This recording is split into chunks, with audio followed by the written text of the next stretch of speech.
del cielo gobierna. Amén. Gloria al nombre de Jesús. En este pasaje de la Biblia nosotros encontramos elementos que nos hacen a nosotros reflexionar sobre lo que Dios quiere hacer con su pueblo. Nos hacen reflexionar sobre lo que Dios quiere hacer entender. ¿En qué debe basar la confianza el pueblo? Alabado el nombre de Jesús. Y para el caso, bastaría con la lectura del primer verso para dar el mensaje de hoy. El primer verso que dice, o es que se lee: en el año que murió el rey Uzías, vi yo al Señor sentado sobre un trono alto y sublime, y sus faldas llenaban el templo. Lo primero que tenemos que vemos en este pasaje, cómo inicia mencionando al rey Uzías y su muerte. Y para introducirte todo en este ambiente, yo quiero leerte sobre una anécdota, una historia de un maestro con su discípulo. Y es sobre el cuento de la vaquita. Quizás tú lo has escuchado. En el cuento de la vaquita se habla de que un maestro salió con su alumno y salieron a tierras lejanas. Y en su caminar se encontraron con que llegaron a una humilde casa. En la casa todos estaban mal vestidos, con ropa sucia, con ropa rota, sus pies descalzos, y aparentaban, ese era su reflejo de estar en pobreza extrema.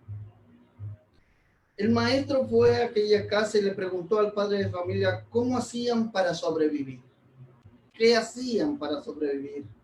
Ya que el paraje en lo que ellos vivían no había industrias, fábricas, no había comercio, y se veía una pobreza, no había riqueza.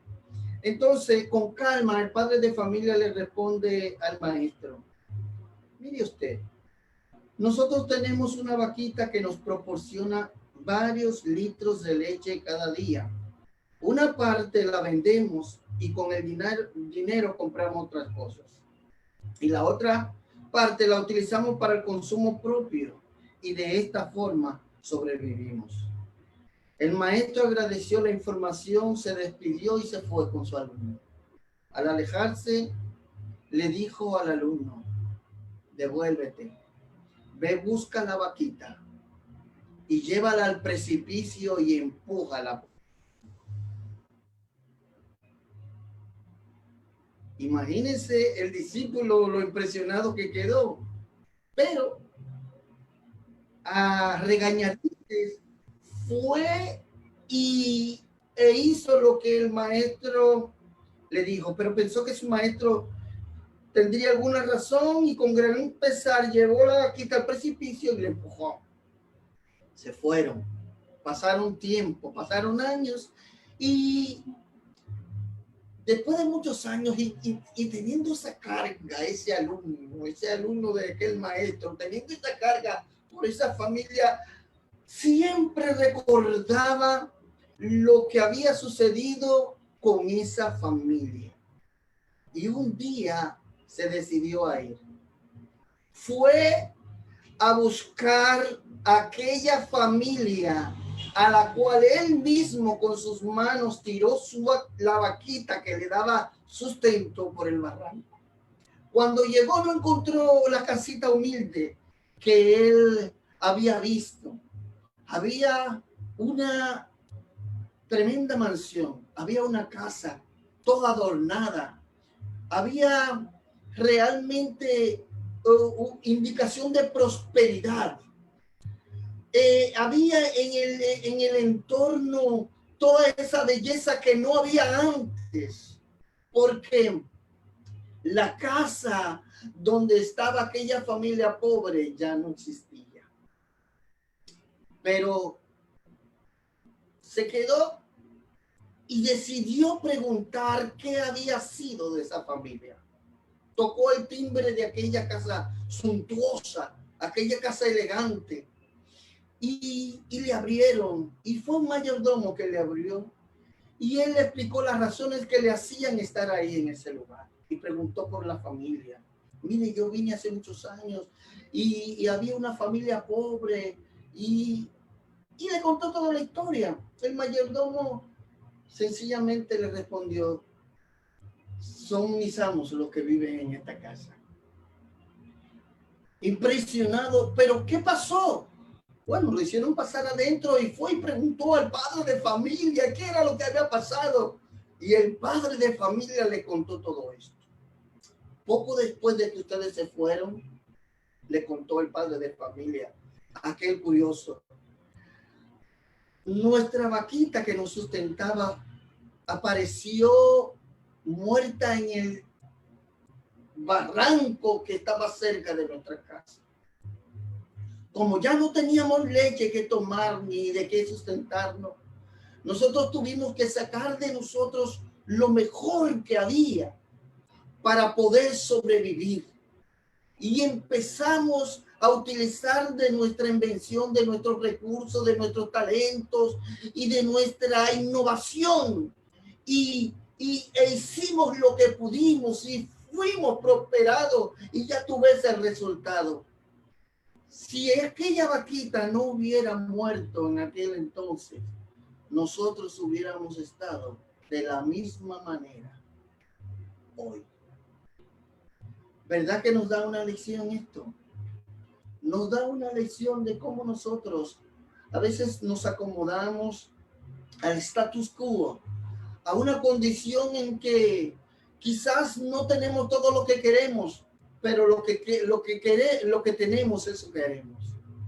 Quizás nuestras aspiraciones no son cumplidas, no son saciadas, pero bueno, nos hace vivir y estamos tranquilos. Bendito sea el nombre del Señor.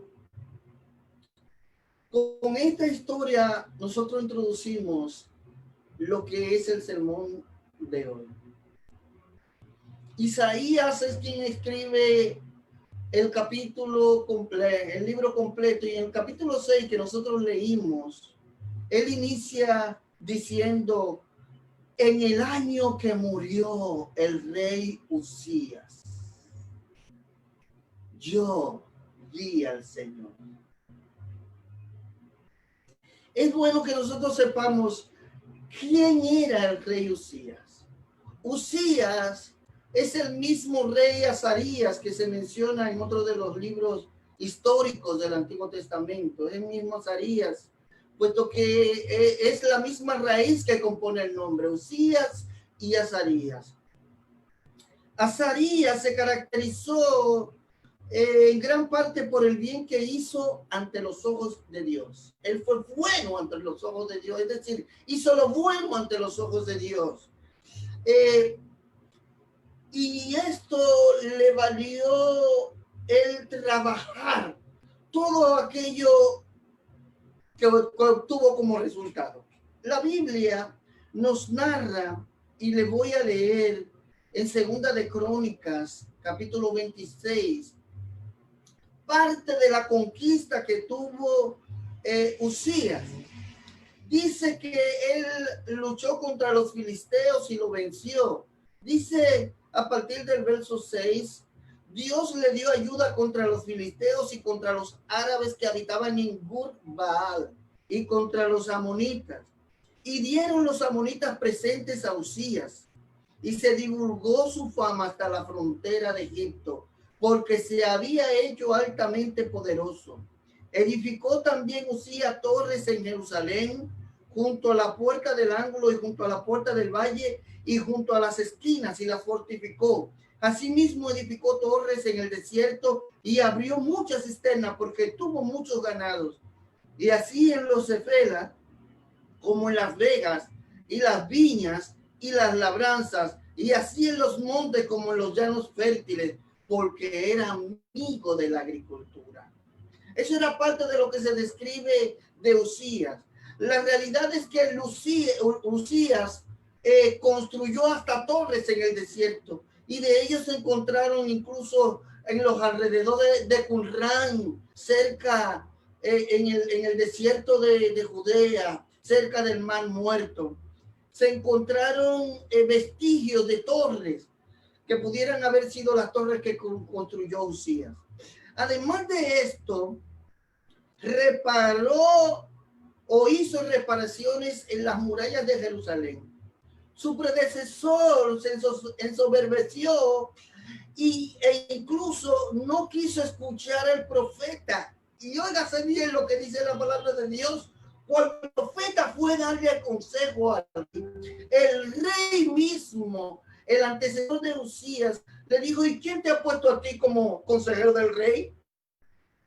Óyete cómo la soberbia conduce a la persona a considerar que son suficientes, que ellos se bastan, de que ellos son todo y que en ninguna manera le deben a nadie.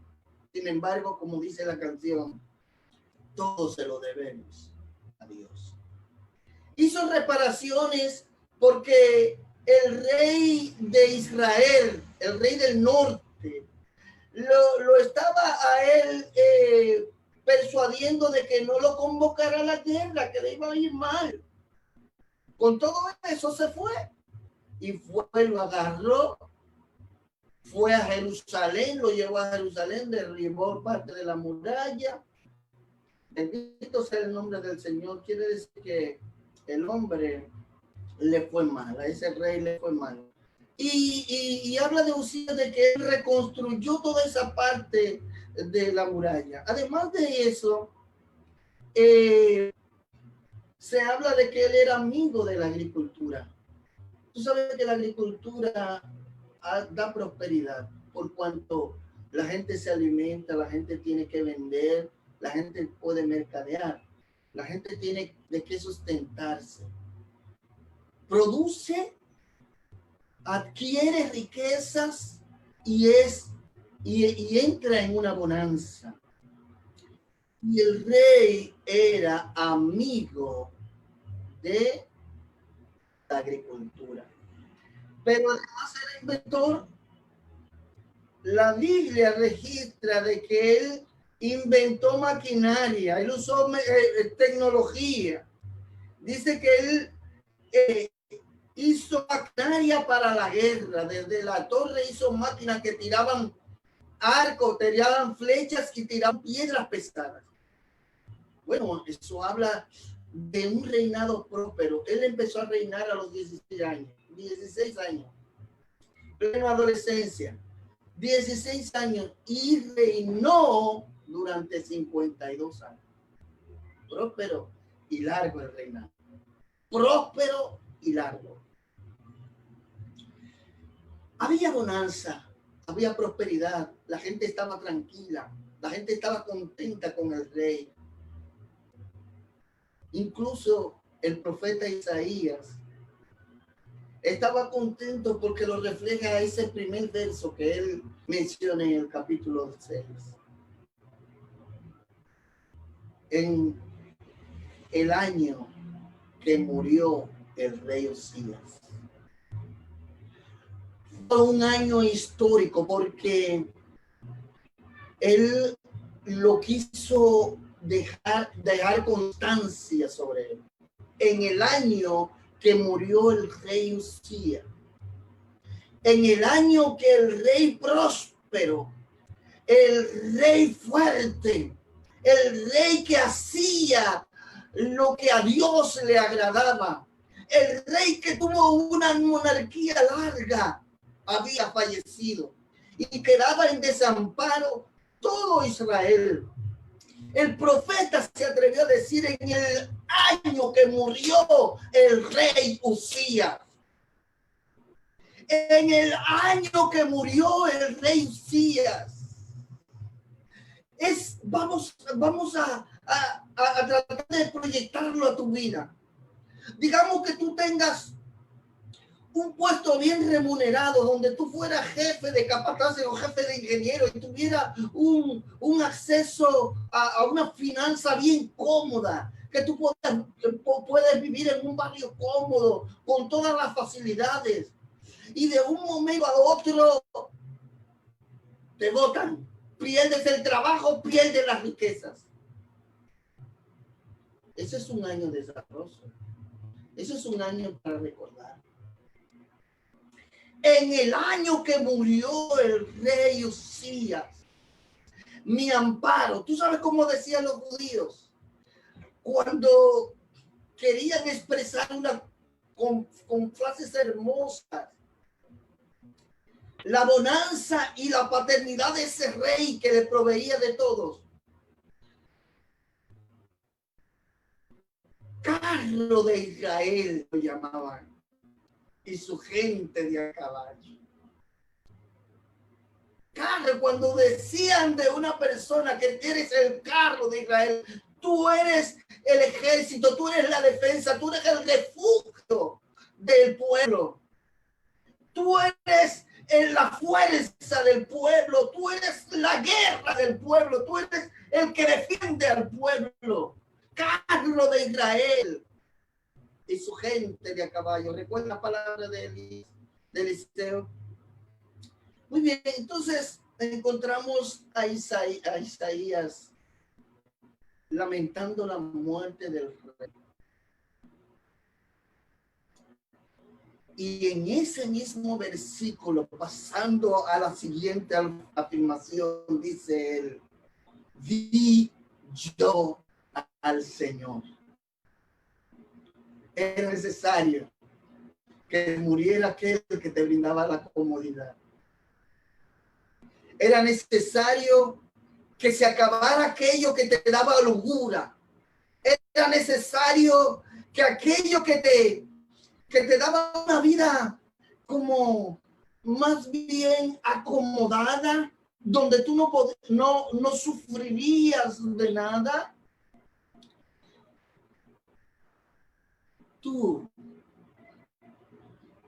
al perderlo, vieras al Señor. Todo aquello que te brindaba seguridad y la comodidad se acabó.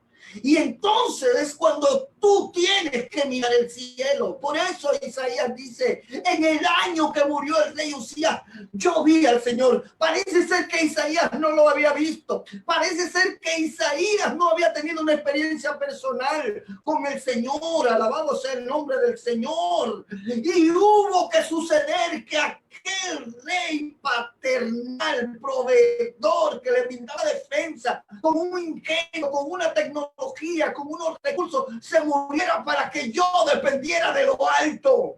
Yo vi al Señor, aleluya, sentado sobre un trono alto y sublime.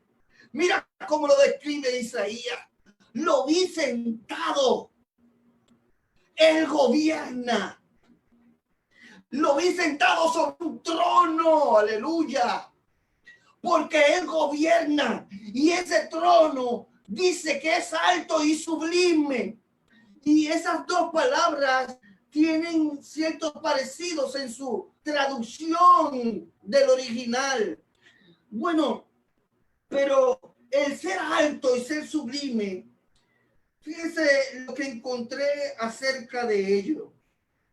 Dice que alto habla de que es la misma raíz que nos da la idea de acrecentar, de alabar, de hacer alarde, altivo, alto, alzar, apartado, aumentado, criar, dirigir, elevado, elevar, glorificar, levantar, llevar, ofrecer, poderoso. Quiere decir que cuando Isaías describe ese trono de Dios, está diciendo: es un trono más alto que el que perdimos. Aleluya. Es un trono más elevado. Yo vi al Señor sentado sobre un trono alto. por encima del rey Usías, por encima de aquel gran benefactor de Judá, del reino del sur. Era necesario que perdiéramos al rey para que podamos ver al rey de reyes y señor de señores. Y el término sublime, miren hermano, yo me encontré que tanto alto, sublime y faldas están amarradas con la misma conjunción. Quiere decir que el trono era las tres cosas: alto, sublime y llenaba, cubría el templo. Tres elementos poderosos. Pero no quiero saltar el concepto de sublime. Y lo de sublime habla de estimado, exaltado, de respeto, de empinado, de enaltecido, de distinguido, de suficiente. Ahí entra el término suficiente. Yo vi al Señor sentado sobre un trono alto, superior y suficiente. ¿Tú crees que pudo haberse perdido toda la bonanza del reino solo porque murió el rey? ¿Tú crees que pudo haberse perdido toda la condición del pueblo, toda ese beneficio que recibía de lo alto? Porque el judío, el hebreo, amarraba las bondades, la bonanza con Dios mismo. Eso se ha perdido hoy en día. Incluso hasta creyentes entienden que por su propio recurso, que ellos son los que saben, que ellos son los que entienden, que ellos son los que tienen la palabra, que ellos tienen el don, que ellos tienen el talento, y es mentira. Tú solamente eres un vaso. Todo lo que recibimos, todo lo que damos, lo damos porque lo recibimos de Dios. Dios es el que gobierna, Dios es el que sustenta, Dios es el que provee. Amado hermano, alabado sea el nombre del Señor, aleluya. Sus faldas llenaban el templo.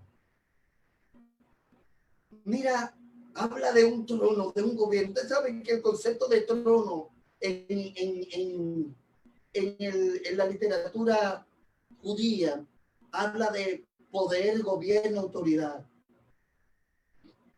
Un trono que estaba por encima del rey Usías.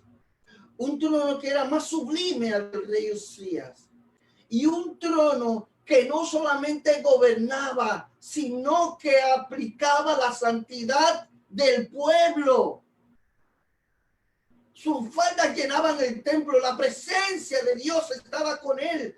Dios estaba ahí y su presencia en medio del pueblo. Alabado sea el nombre del Señor, aleluya. Yo quiero darte 5 principios sobre esto mismo que nosotros debiéramos entender, aprender y vivir por él. Lo primero es que no importa que haya muerto un rey bueno, quien gobierna es Dios. No importa que te hayan cambiado tu jefe,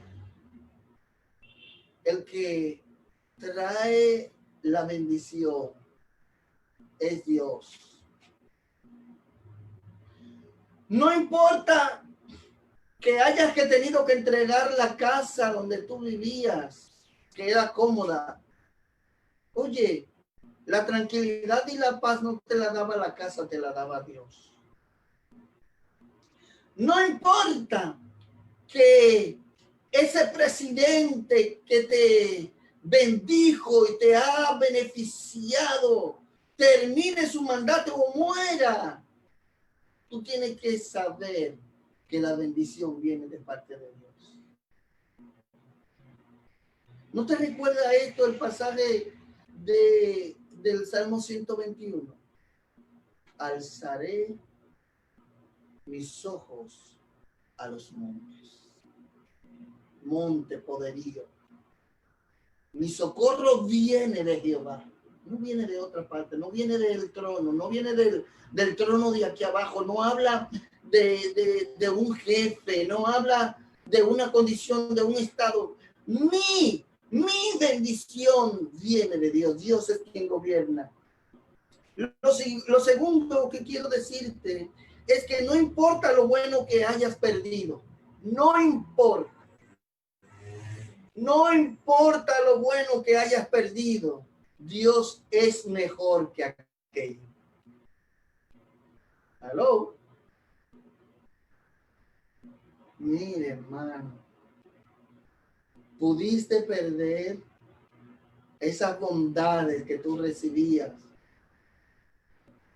y creíste que todo se terminó ahí. Creíste que las cosas no serían igual. Déjame decirte, amado hermano, amada hermana, de que Dios es mejor que lo que perdiste. Dios es mejor de lo que tú tenías, que tú considerabas bueno, excelente. Segundo principio. Tercer principio. No importa todo el bien que llegó con el líder que se fue. Dios fue quien te bendijo. El gobierno de Dios está por encima del gobierno humano. Quiero decirte eso. Lo invisible gobierna lo visible. Lo invisible creó, produjo lo visible. Quiere decir que todo lo que vemos viene de aquello que no vemos. Y estamos hablando en la concepción humana, sencillamente. Estamos hablando desde el punto de vista humano, porque nosotros no podemos pretender que todo el universo se debe interpretar a partir de mis principios, de mis afirmaciones, de mi entendimiento, cuando hay una entidad superior que es Dios, que te produjo a ti, que me produjo a mí. Él es superior, es en función de Él. Por eso la teología es necesaria estudiar. Es en función de Él que debemos entender todas las cosas, no en función mía. Yo no puedo entender que las cosas fueron, son y serán como yo la entienda, sino como Dios la dispuso. Alabado sea el nombre del Señor, aleluya. Lo cuarto que quiero decirte es que sí, influye la conexión del líder con Dios.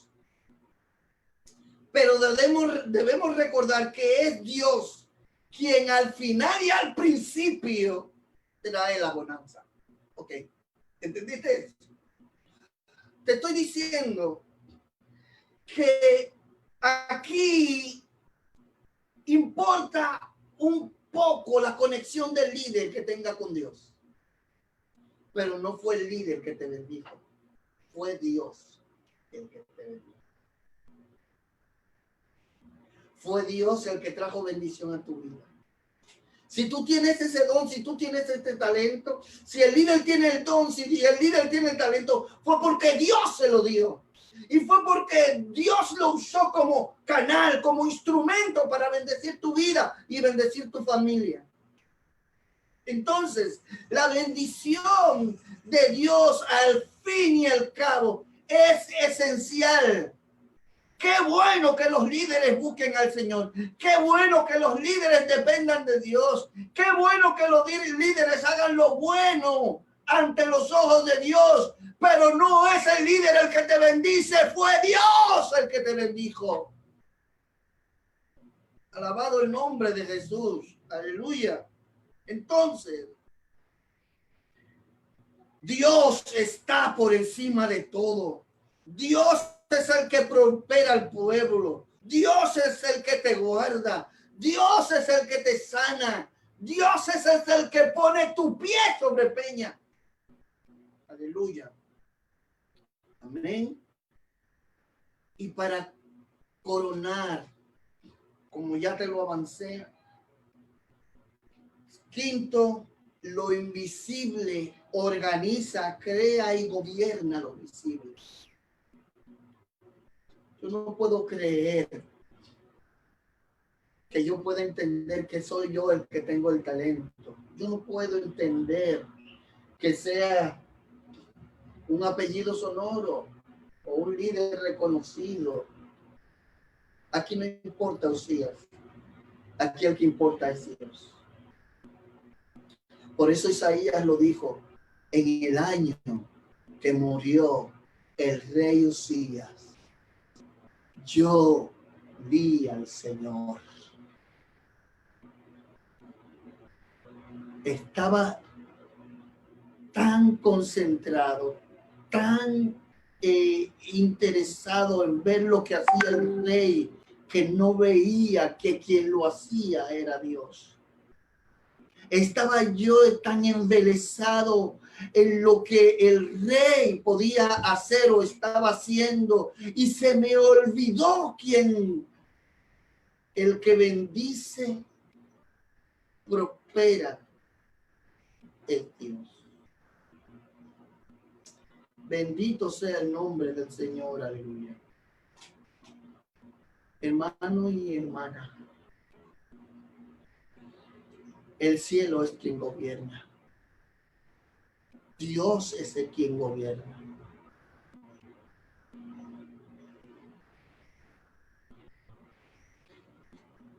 Llegó quizás un momento a tu vida donde dijiste, ¿y ahora qué será de mí? ¿Qué será de nosotros? ¿Qué vamos a hacer? Es posible que tú hayas pensado de que es este nombre, aquel o aquel otro nombre el que va a traer solución. Era necesario que Isaías perdiera al rey para poder ver al Señor.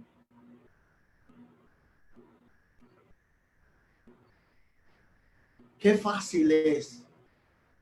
No, yo tengo un problema. No te preocupes, que se puede dañar, que yo tengo dinero para resolverlo. Pero qué diferente es cuando se daña y tú tienes un préstamo para pagar aquello que se dañó.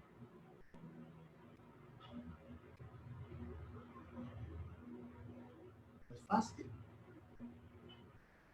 Es terrible. Alabado sea el nombre del Señor. Pudo agotarse los recursos que tenía. Pudo morir aquella cuña que tú tenías.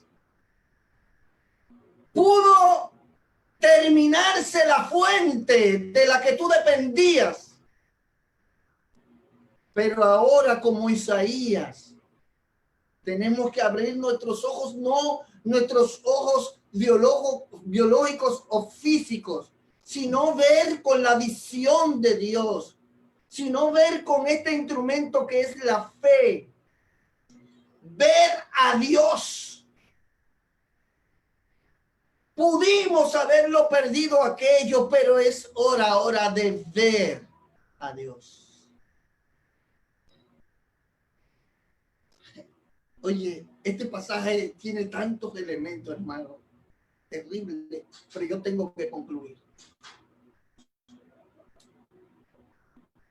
Esa santidad de Dios que se muestra en un trono, alabado sea el nombre del Señor, alto, sublime, y llenaba el templo, superior a la condición del mismo rey. Fíjense que habían serafines Y dice la escritura que uno se voceaba al otro, santo, santo, santo, Jehová, Dios de los ejércitos. ¿Eh? Y menciona las 3 palabras santo. Eso quiere hablar de un superlativo de la condición de la santidad. Quiere decir que el non plus ultra, lo que no hay más allá de, lo que en santidad no hay algo superior. Estaban esos serafines adorando. Y entonces Isaías se halló con su debilidad, con su humanidad, con su insuficiencia. Se encontró Isaías ante ese trono suficiente, alto, poderoso, después de perder al rey que le había dado tanto esplendor al reino de Judá. Así como aquella familia que perdió su vaquita. Si perdiste la fuente de tus recursos, si perdiste todo aquello que te daba paz, que te daba tranquilidad, ahora mira aquel que trajo lo que te trajo la paz y la tranquilidad. Dios gobierna por encima de Isaías, de Usías. Dios gobierna por encima de aquel humano. Yo no tengo que tener temor, no tengo que tener miedo a lo que el futuro pueda traer. Yo tengo la confianza de que Dios es más poderoso y suficiente que lo que yo tenía o habré de perder. Dios es suficiente y ese es su trono. Dios es suficiente, es alto, es sublime, es suficiente. Confía en Él, amado hermano, porque de Él depende tu provisión, tu prosperidad en todos los sentidos espirituales, materiales, hasta emocionales y familiares. Dios es más alto. Yo te voy a brindar la oración para que en medio de esas ansiedades que produce el pensar de que ¿qué va a pasar de ahora en adelante? ¿Cómo me voy a hacer? Tú confíes en que Dios tiene su trono por encima del trono del presidente, del rey. Y Él ha de suplir y sustentarte. Señor, en el nombre poderoso de Jesús, yo estoy pidiendo por mis hermanos y mis hermanas, Señor, para que tú traigas bendición, paz, sosiego, tranquilidad. Ayúdanos a entender que nuestra vida próspera, dichosa, tranquila, proviene de ti. Y que es a ti el que tenemos que buscar, oh Dios. Señor, gracias. Gracias en el nombre de Jesús. En esta hora yo también quiero hacer una oración por aquel que quiere recibir a Cristo como su Señor y Salvador. Bendigo a Ketty, bendigo a Luis, bendigo a Sandra con sus hijos, está Eddie Sandy y Albert Luis, Denis, Juan Daniel, están aquí en Zoom con nosotros. Los bendecimos. Yo quiero ahora hacer una oración por aquellos que quieren recibir a Cristo como Salvador. Solo tú tienes que hacer esta oración de confesión, la oración del pecador. Oramos juntos.